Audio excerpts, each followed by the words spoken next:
এই দেখি এই যিটো আছে কোনোবাই যদি লাগে আহি পিনি কি কৰি লৈ ল'ব আৰু তেতিয়াহে আজিলৈকে ইমান মানুহে 10,000 পাইছে আমি 5 টকা এটা নাপোৱা সেই দেখি ভগৱানক কি দুখ নালাগে আমি ভোট শুনিছো নাগৰি যাওঁ নহওঁ নাই নাগৰি যাওঁ চাওঁ নাই নাই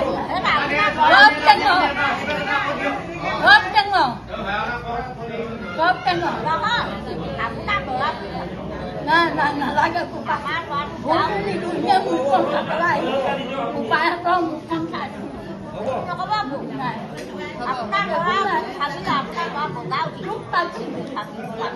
নাই মাইনা প্লেনিংটো মই বুজাই দিম আপোনাৰ প্ৰধান বৰুৱাৰ ডাঙৰগৰাকী ছোৱালী প্ৰধান বৰুৱাৰ ভনীয়েকে 50-60জন আমাৰ কাৰ্যকৰ্তা থকাৰ সময়ত তেখেতক কৈছে যে গগৈদা বৌ টিকেটটো কৰ্তন কৰি আপোনাক টিকেট দিয়া হৈছে টকা খৰচা কৰিব দাদাই জিকাই আনিব দাদাই আপুনি ৰথতে উঠি থাকিব কিন্তু লেকাম ধৰিব আমাৰ মাইনাই বুজি পালানে প্ৰধান বৰুৱাৰ ডাঙৰগৰাকী ছোৱালী কিন্তু নন্দগিৰি ভূঞা জিন্দাবাদ নন্দগিৰি ভূঞা জিন্দাবাদ নন্দগিৰি ভূঞা জিন্দাবাদ নন্দগিৰি ভূঞা জিন্দাবাদ জয় আই অসম জয় আই অসম আমি ৰাজনীতি কৰা নাই তোমাক কোৱা নাই মই তোমাক আশীৰ্বাদ দিছোঁ আমাৰ মনত ৰাখিবা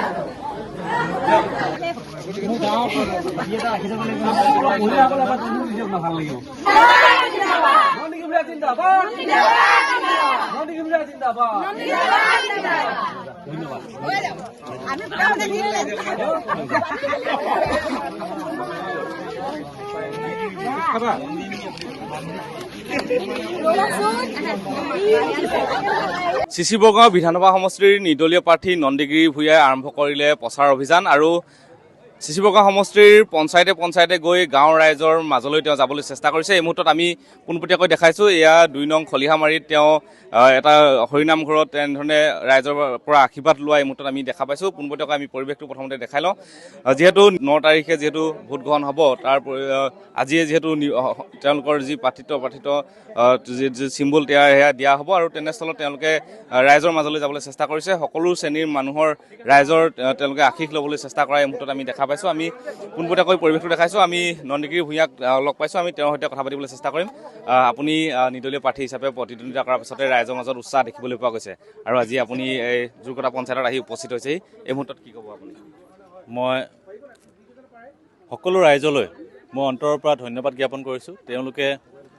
তেওঁলোকৰ মোৰ প্ৰতি থকা যি আস্থা মোক যি আশীৰ্বাদ দিছে তেওঁলোকে যিখিনি মোক প্ৰতিশ্ৰুতি দিছে বা আশ্বাস দিছে মই আজি বেছি উৎফুল্লিত হৈ গৈছোঁ আৰু আত্মবিশ্বাস আহিছে যে আগন্তুক 2026 চনৰ বিধানসভা নিৰ্বাচনত এই সমষ্টিৰ পৰা ইয়াৰ সন্মানীয় ৰাইজসকলে মোক ভোট নিৰ্বাচন জয়যুক্ত কৰি পঠাব আৰু এই সমাজৰ হৈ আজি দুৰ্ভগীয়া এগৰাকী আইতাৰ কান্দোন শুনিলে তেওঁ যি ধৰণে বঞ্চিত হৈ আছে প্ৰকৃততে যোনে পাব লাগে যিসকলে সেই আঁচনিবিলাক পাব লাগে সেই চৰকাৰখনে আজি ঢাক ঢোল বজাই থকা চৰকাৰখনে যোনে পাব লাগে তেওঁলোকক বঞ্চিত কৰি বহুতো নাপাবলগীয়া মানুহো পাইছে।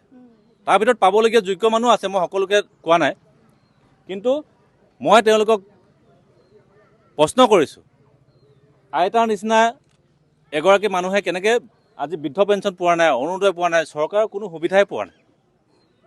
সেইখিনি আমাক যি ধৰণে জনাইছে আমি অনুভৱ কৰিছোঁ তেওঁ কিমান দুখত এই কথাষাৰ কৈছে।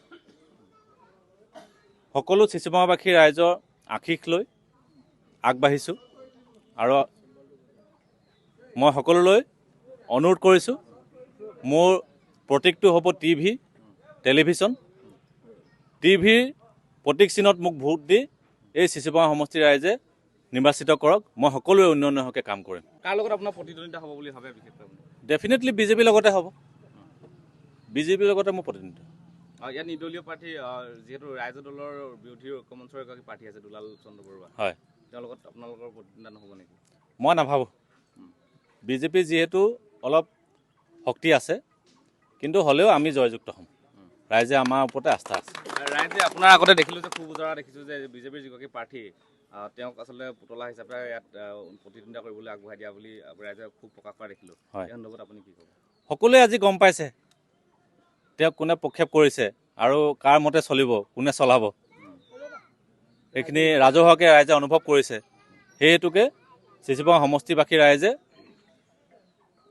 আমাক নিৰ্বাচিত কৰিব বুলি মই আশা ৰাখিছোঁ। নিশ্চিতকৈ আমি আৰু এগৰাকী খুৰীক লগ পাইছোঁ, যিহেতু আপোনালোকৰ কাষলৈ নন্দীগিৰি ভূঞা আহিছে, আপোনালোকে কেনেধৰণৰ আশ্বাস প্ৰদান কৰিছে বা আপোনালোকে কেনেধৰণৰ আশা? নহয়, এতিয়া তেখেতে যিখিনি কথা কৈছে, আমি আগমুহূৰ্তত যিখিনি কথা শুনিছোঁ, বোলে ৰাইজৰ হৈ সৰু ল'ৰা ছোৱালী কোনোবা নিবনুৱা মানুহৰ ল'ৰা ছোৱালীক কোনো আগৰ পৰা সহায় কৰিছে, সেইটো কথা বা আকৌ এতিয়া তেওঁ যে হেৰি হ'ব লৈছে, সেইটোত আমি বহুত ভাল পাইছোঁ। আপোনালোকে সহায় জনাব? সহায় মুঠতে তেওঁকে ভোট দিম বুলি মুঠতে মনত আমি ভাবি লৈছোঁ আৰু সেই মুঠতে যিমান যি হ'লেও কোনোবা ফাটি গ'লেও মুঠতে মোৰ মনটোতে মই ভাবিছোঁ মুঠতে তেওঁক যোগ্য হোৱাটোহে বেছি আমাৰ ভাল বুলি, যিমান হেৰি হ'লেও। আৰু এগৰাকী আইতা আছে, আমি অকণমান আইতাৰ ওচৰলৈ আহিম। আইতা, আপুনি কি কি আঁচনি পোৱা নাই বুলি কৈছিলে? মই বৃদ্ধ পোৱা নাই, বিধৱা পোৱা নাই, অৰুণোদয় পোৱা নাই, আৰু মই কি লৈ পিনি মই খাই পানীকণ খাম, বিধৱা মানুহ।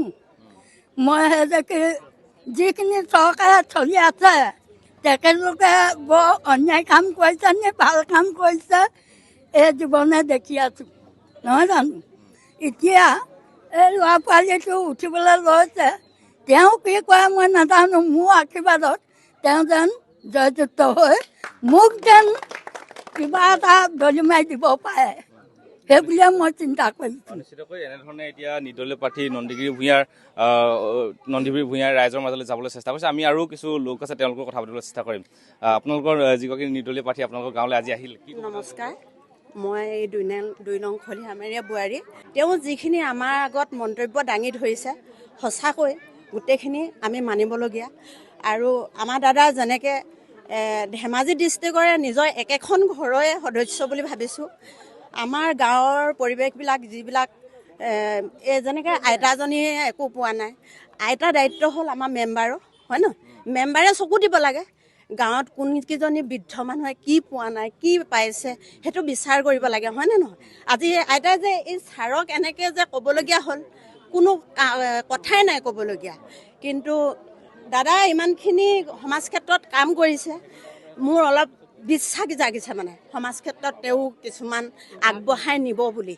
সেইকাৰণে দাদা হৈ মই দুআষাৰ কৰিছোঁ। ধন্যবাদ জ্ঞাপন কৰিছোঁ। আৰু এইগৰাকী আইতা, যিগৰাকী যিহেতু সকলো আঁচনিৰ পৰা তেওঁ বঞ্চিত হৈছিল বুলি ইতিমধ্যে উল্লেখ কৰিছে, আৰু তেওঁ চৰকাৰৰ ওপৰত খুব উজৰা দেখিবলৈ পোৱা গৈছে। আৰু এনেধৰণে গাঁৱে গাঁৱে গৈ এতিয়া নন্দীগিৰি ভূঞাই ৰাইজৰ হৈ মতামত লৈছে, ৰাইজৰ আশীৰ্বাদ লোৱা এই মুহূৰ্তত দেখিবলৈ পোৱা গৈছে, আৰু ৰাইজৰ বিপুল সঁহাৰি সমাদৰ লাভ কৰা এই মুহূৰ্তত আমি দেখিবলৈ পাইছোঁ।